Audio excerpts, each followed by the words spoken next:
The particular call on Claudel is something that, it shows up pretty much every day in my life, in some form of capacity. I can remember it was the middle of the night.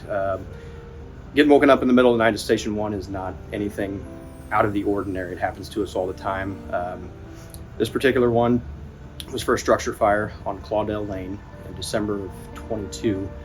1:30 in the morning, as anything happens with a fire, we were rushing to the trucks, and as soon as we rolled out of the bays, both of the engine and the ladder, it was very clear. There was heavy fire and confirmed reports of children trapped.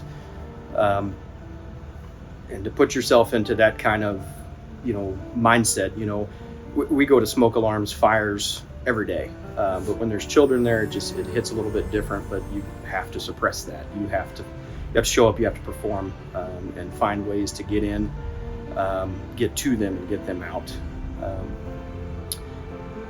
Engine 2 was the first one on scene. They reported heavy fire from the second floor of the apartment.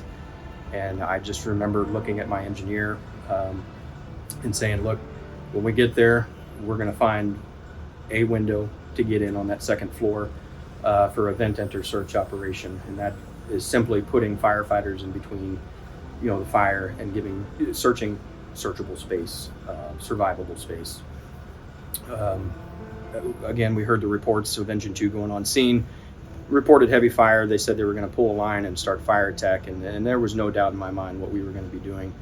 Confirmed all the assignments with my crew, and as soon as we showed up on scene, it was just as Engine 2 had reported. We looked for the only viable window that we had that did not have fire coming out of it, and we threw a ladder to it and got up into the window. And as soon as we went in, we encountered extremely high temperatures, no visibility, and typically with a vent enter search operation, it's a two-person operation. The firefighter goes in, the officer, which would be me, would stay at the door, but there was no time at all. So both of us went in, and I went for the door to kind of get it secured, but it had already burned through.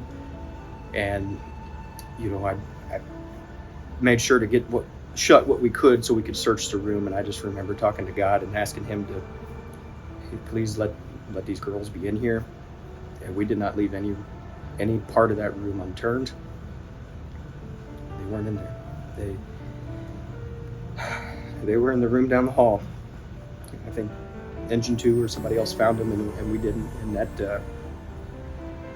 that's something that sticks with me every day, because you train your hardest to go into environments like this, and you want a positive outcome, and we don't always get positive outcomes, and that's a hard truth to live with.